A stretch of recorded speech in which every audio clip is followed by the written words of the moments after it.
paciente com síndrome de Sjögren pode fazer implante? Primeira coisa que a gente tem que entender, a doença de Sjögren ou síndrome de Sjögren também é uma doença autoimune.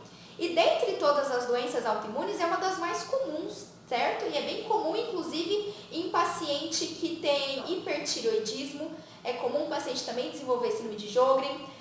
Um paciente diabético também pode ter essa ligação, a literatura mostra isso. E essa patologia, essa doença autoimune, é onde o paciente, essa doença leva a uma diminuição de toda a produção de saliva, produção de secreção, produção de fluido vaginal, fluido lacrimal, saliva, né? A mucosa nasal fica mais ressecada, a boca fica mais ressecada, os olhos, a pele fica mais ressecada. Então, todas as nossas glândulas, né, que produzem ali saliva, fazem essa secreção para proteção do nosso organismo, a região vaginal, produção de secreção vaginal, né, de proteção, toda ela fica diminuída. Obviamente, uma das primeiras coisas aí, Vitor, o quanto essa patologia é grave, tá? Então, não é porque o paciente tem Sjögren que ele vai ser assim, nossa, ele vai ter uma xerostomia, vai ter uma boca seca assim tremenda. Não, é variável. Eu já tive paciente Sjögren que teve uma diminuição, mas ainda tem uma certa produção, especialmente de saliva, né? Vamos voltar para a boca aqui. E já atendi paciente muito grave, tipo, grave mesmo, assim, de a boca muito ressecada. O paciente bota a língua para fora, tá aquela língua toda fissurada, sabe, avermelhada, realmente muito ressecada. Quando a gente pensa em fazer o implante, não existe contraindicação, tá? Não existe o paciente com uma doença, mesmo lúpus, como a gente citou aqui, uma doença autoimune não é uma contraindicação para a implantodontia ou para qualquer outro procedimento odontológico, certo? Só que o que você tem que se atentar? Imagina que você seja implantodontista, né? Quais são os fatores que levam à perda de um implante? Ao paciente desenvolver, por exemplo, uma periimplantite. N fatores. E um dos principais é quando a gente tem placa bacteriana naquela região. Quando o paciente perde a proteção da saliva, né? A saliva, ela vai desempenhar a função primordial de efeito tampão. Lembra que a gente aprendeu isso na faculdade? Então, se o paciente não tem saliva, a chance dele desenvolver cárie, dele desenvolver doença periodontal é muito maior. Da mesma forma que existe uma chance dele desenvolver uma pericoronarite. Então, quando você pensar no seu paciente Sjögren para implante, você pode executar, especialmente assim, isso vai contribuir ele ter uma reabilitação funcional, né? Ele vai mastigar melhor, vai se alimentar melhor e tudo mais. Só que esse é um paciente que você sempre vai ter que acompanhar e alertar ele que o fato dele não ter a saliva em quantidade suficiente para proteger a gengiva, para proteger toda a mucosa, pode propiciar ele a ter um acúmulo maior de placa bacteriana, a ter bactérias, né, doenças orais mais agressivas, porque a gente não tem mais a proteção da saliva, certo? Então, inclusive, você pode prescrever para ele substitutos salivares, né, umidificantes orais. Existem vários tratamentos aqui, se a gente fosse entrar no Sjögren, né? Mas não, tá? Você pode fazer implante nesse paciente, mas fica atento a isso. É um paciente que tem que estar fazendo prevenção no seu consultório sempre. Combinado? Muito legal essa pergunta, adorei. Quais os principais cuidados com pacientes diabéticos e hipertensos? Ótima pergunta. Até porque esse é um perfil de paciente assim que vai vir a rodo no seu consultório. E por mais que a gente negligencie, sabe, eu vejo assim, não é todo mundo, mas eu noto que alguns dentistas, o paciente é diabético e hipertenso, já atendi vários, né?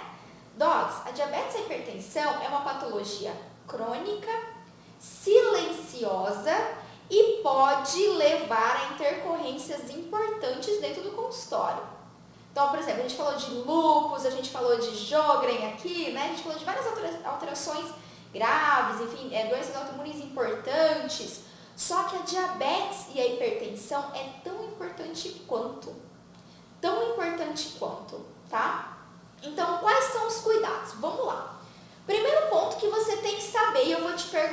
bom, Má? Você sabe, tá? No último atendimento que você fez desse paciente, um paciente hipertenso e diabético, paciente combo, você sabe exatamente quanto estava a pressão desse paciente, quanto estava a glicemia dele e como que estava a saturação e batimento cardíaco?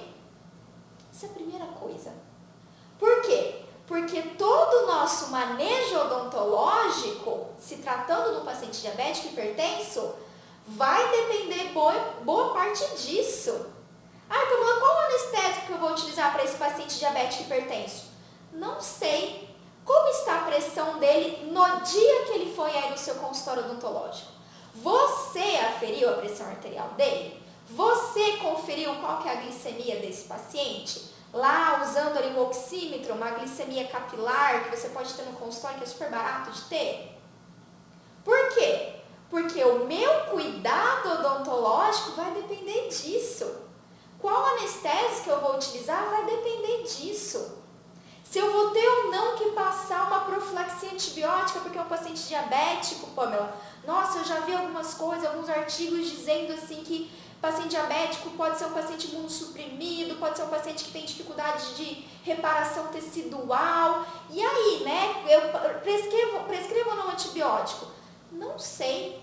Como que está a glicemia desse paciente?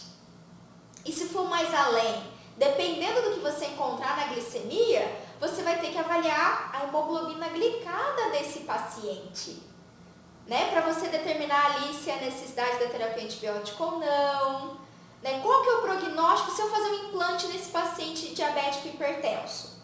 Como que eu sei que o meu implante tem uma chance de ter a perda dele a longo prazo? Né? Eu tenho ali de 3 a 6 meses para ósseo-integração.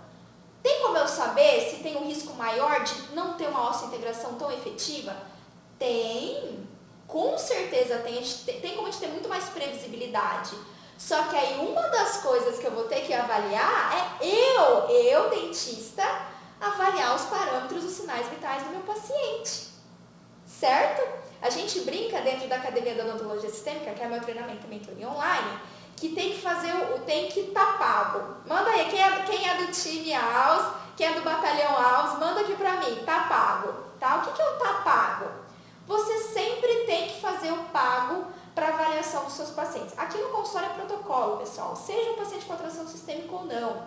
Ele entrou aqui, o primeiro atendimento dele vai ser aferida a pressão arterial, a glicemia capilar do dedinho dele, a saturação de oxigênio e o batimento cardíaco. Porque é dali que eu vou determinar o manejo odontológico, certo? Então, por exemplo, quais cuidados a gente pode ter? Você tem que estar atenta a esse paciente.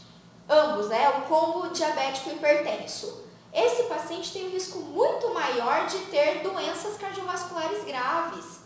A longo prazo, esse paciente pode ter AVE, esse pode ser um paciente que infarta. Por quê? Porque ele tem um risco maior de arteriosclerose. Diabetes e hipertensão é o combo arteriosclerose. Então, não dá pra gente pensar no manejo odontológico sem avaliar isso do seu paciente.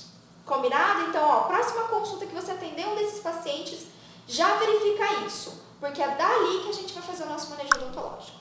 Paciente com lúpus, maioria dos pacientes com mobilidade, o que fazer? A mesma coisa que se você fosse fazer num paciente com não lúpus. Qual que seria o seu protocolo de atendimento para um paciente com doença periodontal grave se não fosse um paciente com lúpus? Ah, Pamela, eu faria tal coisa. Beleza. No paciente com lúpus, isso vai ter que ter o dobro de cuidado. O dobro de cuidado porque é muito mais difícil? Não. Mas o teu paciente lúpus tem que saber que é extremamente importante ele cuidar da saúde da gengiva dele. Que uma infecção odontológica pode exacerbar os sinais e sintomas das doenças autoimunes, certo? Então, assim, você vai tratar ele. O cuidado com esse paciente vai ter que ser redobrado. E não é o cuidado de manejo necessariamente, é trazer esse paciente para perto de você. É ele estar ciente que quando ele trata o dente dele, não é só para ficar bonito. É porque aquilo é fundamental para ele ter um quadro da doença autoimune estável, para ele ter uma vida de saúde, de longevidade, certo? A gente fala tanto, né? A gente inclusive tem esse bordão para o paciente. Ah, porque olha, o seu dente não é separado do seu corpo. Quando a gente cuida do dente, a gente cuida do corpo todo. Beleza, mas e na prática? Quando você recebe um paciente lúpus, você fala isso para ele, efetivamente mostra evidência científica mostrando isso, e não é mostrando artigo para ele, sabe, pessoal, mas é dizendo, olha, seu paciente lúpus já tem muitas pesquisas, a ciência já mostrou pra gente que quando o senhor cuida, né, a senhora cuida da sua saúde bucal, a chance de ter uma descompensação da lúpus é muito menor. Então, olha, o meu papel como cirurgião dentista de, assim como médico, assim como reumato, ter um acompanhamento da senhora. A gente não pode deixar infecção acontecer. A senhora vai casar comigo, a gente vai ter uma amizade longa. E não é porque eu quero vender tratamento para a senhora, não. É porque eu sei que quando a gente vai prevenir, né, a gente vai cuidar, isso vai ser mais barato e isso vai garantir diretamente que a senhora fique bem da lúpus. Então, ó, se a indicação desse paciente seu aí com dentes com muita mobilidade, né, uma periodontia importante, grave, a indicação é exodontia, é uma abordagem mais invasiva e radical, execute. Por quê? Porque você está controlando o foco de infecção, você está removendo ali um dente que não tem mais chance de você tratar, né, e que só está acumulando mais placa, está mantendo uma infecção grave, que é a doença periodontal, gente. Doença periodontal é grave, é uma infecção grave, certo? Então, só vai, Maria, vai com, como é que eu brinco dentro da academia? Faz o seu melhor, sem medo de ser feliz, tá bom? You're the best!